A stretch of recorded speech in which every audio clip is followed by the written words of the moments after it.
Next, Wisconsin entrepreneurs pitch their ideas to local moguls. They will compete for awards to help scale up their business. These are the moguls. He's a natural star. This is the time to launch that product. You're going to be a difference maker in this world. How can he compete against the big boys in this space?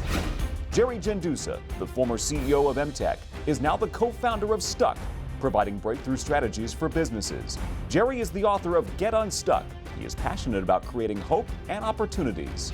Joanne Sabir is the co-founder of the Sherman Phoenix, an entrepreneurial hub for small businesses. She works with American Family Insurance to revitalize Wisconsin communities. If you heard one call, that's all, you know David Gruber, founder of Gruber Law Offices. The Gruber family generously supports numerous organizations and charitable causes throughout Wisconsin. Peg Ann is the former CEO of Empire Manufacturing and supports her community by making connections and breaking barriers to help individuals achieve their dreams. Entrepreneurs that are really successful don't try and think out of the box. There is no box. We all win in a world with no boxes. This is Project Pitch It. Hello, I'm Abigail Austin, and this month I've helped keep over 9,000 diapers out of Milwaukee landfills with my business, Wholesome Diaper Co., Milwaukee's only cloth diaper service. Parents have two main options on how to diaper their baby: disposables or reusable cloth. Disposables are single-use plastics. They're on a baby for 2 to 3 hours, and then they'll sit in a Wisconsin landfill for the next 500 years. They also contain chemicals that can be irritating to a baby's skin. That's why cloth diapers are making a big comeback. They are the healthiest and greenest way to diaper a baby. And by switching to cloth diapers, a household can cut their trash output in half. It's also a lot healthier to have 100% cotton next to your baby's skin instead of synthetic plastics. However, many parents, myself included, find themselves stuck in the middle, loving the benefits of cloth, but not having the time or the desire to wash dirty diapers in their home washing machine. Our service gives Milwaukee parents the best of both worlds: the health and eco-friendly benefits of cloths, but with the same toss-and-go convenience as disposables. Every week, we deliver clean cloth diapers to our clients' doors and pick up their dirty ones to be washed and sanitized in commercial washing machines.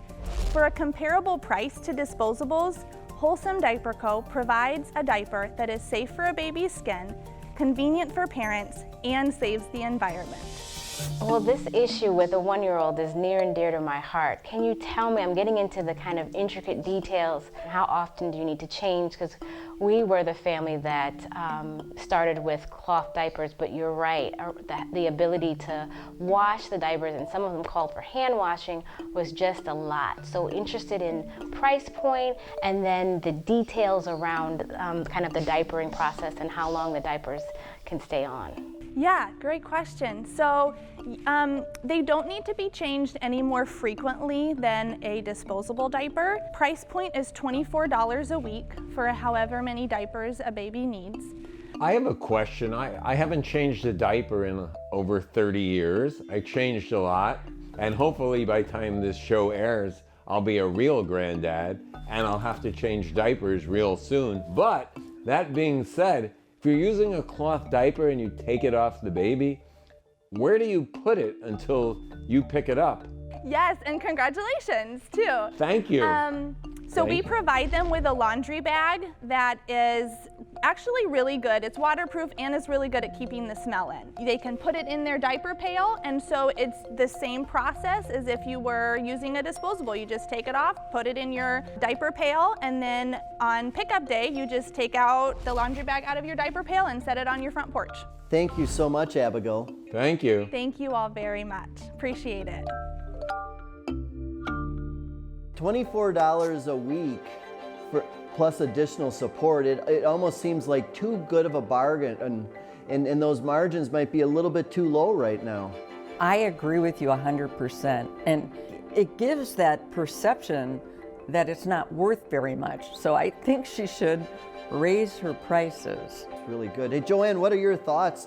You've got a young one there. That's the type of service that you'd be interested in? Absolutely, and I definitely feel there's have to be some balance in the price point, because you know, if you're, especially young folks starting out Yeah. that are extremely budget conscious, there's going to have to be, and maybe there's tiers of service. But I definitely am holding on to that kind of value proposition if the price is just too low. But it's a service that I'm certainly going to look into. Well, I just want to say thank you to Project Pitch It. I'm from Wisconsin, so I call it a holy cow experience. You know, after the show, all heck broke out because of the awareness. You know, we got lots of people calling us, our sales increased, we got a new sponsor. You know, the bottom line is that increase in sales and awareness has helped us save another 50,000 children, you know, by getting them clean water. I felt very good about what we were doing. Next, a high-tech solution for the last commercial lock you'll ever need. Later, this author is using his experience to build a self-publishing empire.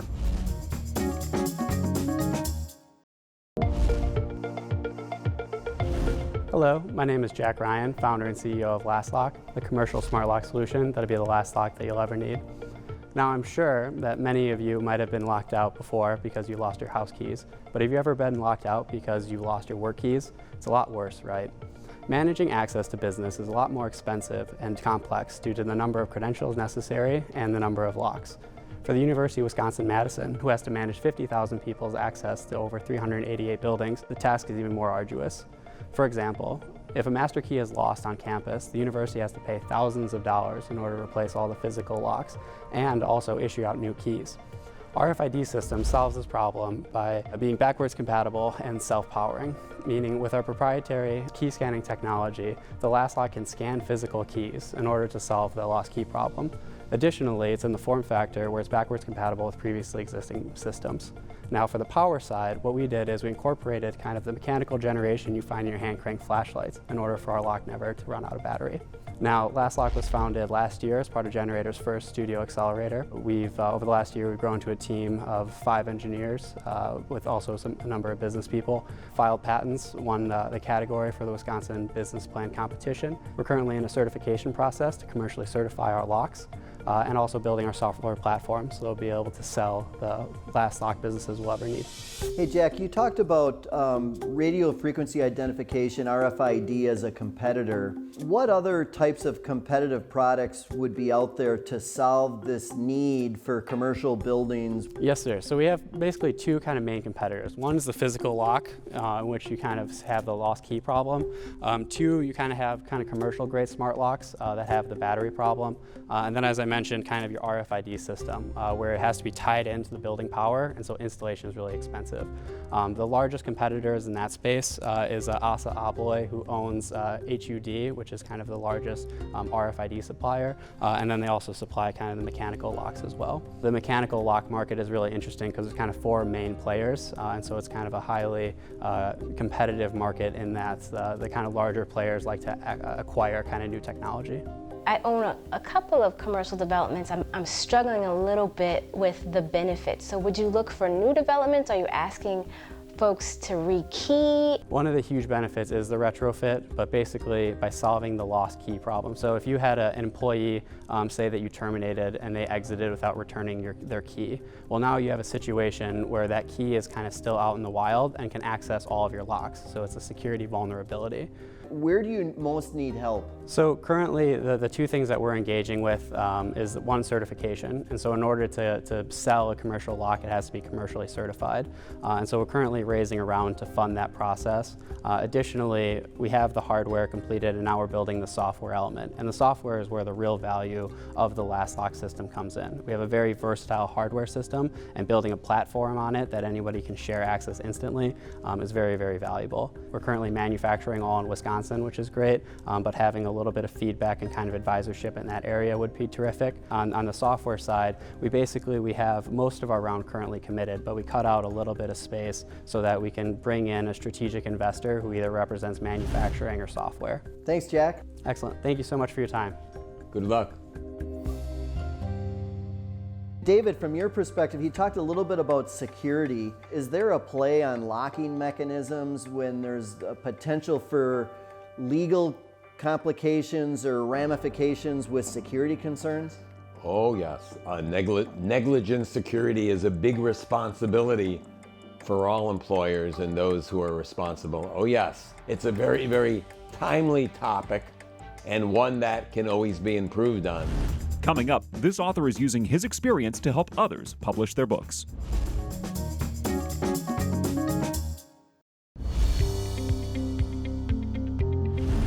Hey moguls, I'm an educator and entrepreneur, and I founded an educational-centered book publishing company. My name is George Passaway, founder and CEO of the CoSwitcher.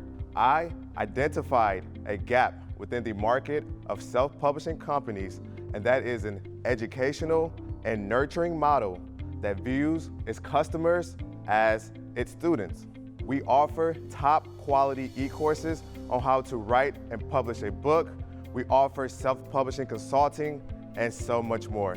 The vision for this company was incepted when I was writing my revolutionary book titled How Black College Students Learn Code Switching. Code switching is the practice of altering the way that you communicate when you get around a particular group of people. Within the first month of launching this book, colleges, universities, high schools are already adopting this book into their curriculum for instruction. While writing this book, I faced numerous of challenges and obstacles within the book writing and publishing process. After successfully conquering those challenges, I recognized the need to provide education to others on how to prevent those stumbling blocks from transpiring further. We want to make the self-publishing process equitable, and we want to teach our students on how they can turn their publishing dreams into reality within a year or less. Are you ready to start your journey as a self-publisher today? Thank you, moguls. George, you mentioned challenges. What kind of challenges did you have? Yes, definitely. That's a great question. So the first one is not knowing when to start or how to start writing a book. We're teaching them exactly the step-by-step process on how to write and the step-by-step process on how to publish. And the whole goal is to make them self-sufficient where they don't have to rely on anything else. I know Jerry also wrote a self-published book titled Get Unstuck. So he knows exactly the challenges and the obstacles that face self-publishers. And I had never written a book before. I had to go through the process and worked with a ghostwriter and then did a lot of the writing, but then had to find a separate publisher.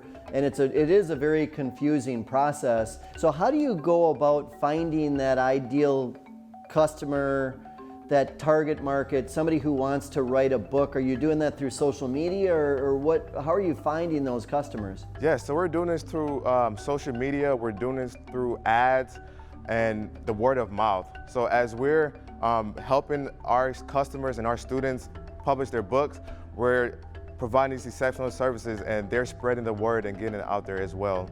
So how do you go about doing this? Because I am personally interested in working with you.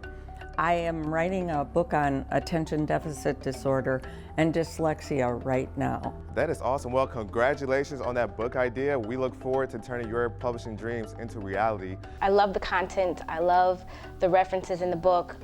What is the next step? What is needed? How can we support you? Currently, right now, what we need is working capital. So as I mentioned, the code switching book, how so many colleges, universities, and high schools are wanting to adopt into their curriculum. So we find ourselves not able to fulfill some of the purchase orders that these institutions are requesting. So the working capital will help us to actually fulfill those full amounts of orders to these universities and colleges and high schools so they can get the books into their hands. Thank you so much, George. It sounds like you're really onto something. And before I leave, I just want to say thank you all moguls for this opportunity, and I one day aspire to be a mogul myself and to give back in an extraordinary way like you all have done. And you will. Thank you so much, moguls. Appreciate it. I love the concept for self-publishing and e-course materials, his need for working capital, his need for cash specifically to produce those books. His opportunities are gigantic because he can take this to the schools when he has the cash. Next, the moguls discuss the pitches and decide what award will best help the entrepreneurs.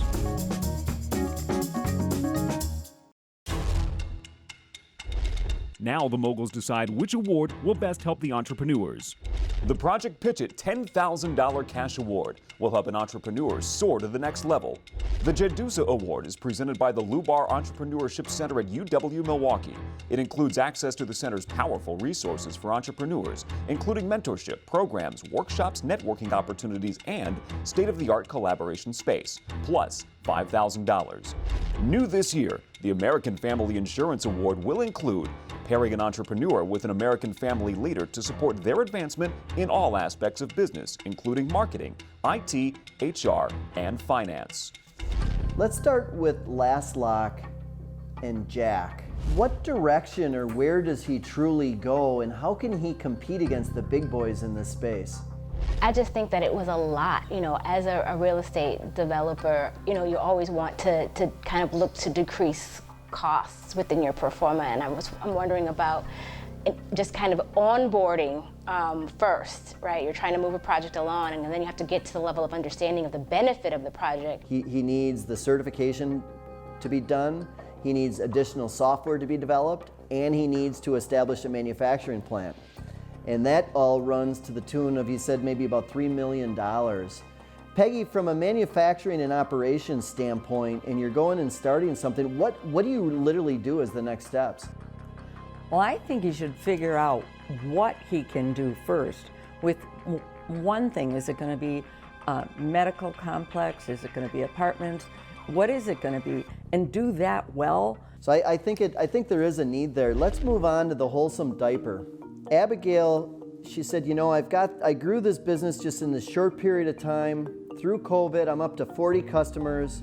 I'm charging $24 a week for the service. I'm thinking the price is too low, but I'm thinking she's really onto something, and I don't even know if there's a competitor.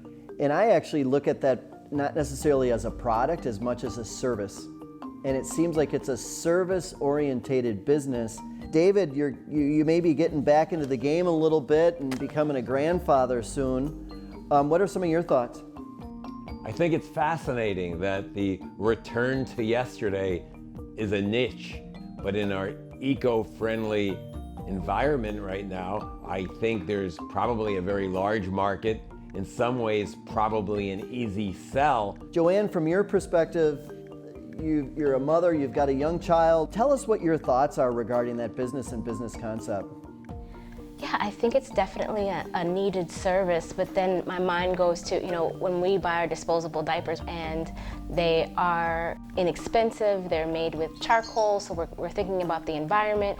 So when I think about costs, I also think about other opportunities that are already out in the market and have an ease of access. But I love the idea.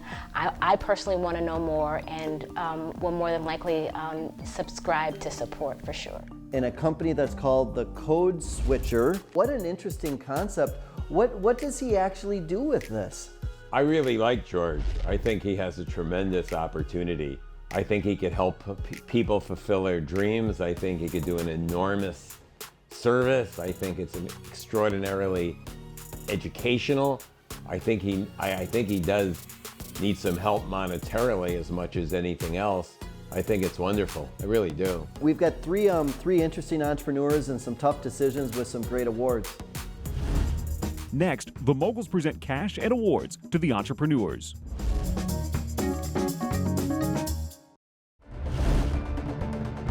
Now, the moguls present cash and awards to help the entrepreneurs scale up their Wisconsin businesses. I am proud to present, on behalf of American Family Insurance, the American Family Insurance Award. Excellent. Thank you so much on behalf of my team and myself. Thank you so much for your support, and look forward for your mentorship from LastLock. And with this award, we will provide you with mentorship, access to our impact investment fund, operators, and really critical opportunity for us to think about the leadership within our organization that can support your dream. We at American Family Insurance believe that a dream is the most significant thing we own, and your dream is a very powerful one, and we look forward to partnering with you. Congratulations. Thank you so much. I am presenting the Jendusa Lubar Entrepreneurship Center Award, sponsored on behalf of UWM, and this award goes to Abigail with the Wholesome Diaper. Thank you so much. I'm so excited, and thank you so much for believing in Wholesome Diaper Co. and what we're doing. And Abigail, this is a very significant award. For starters, it includes cash, and it's $5,000 of cash, and everybody needs cash.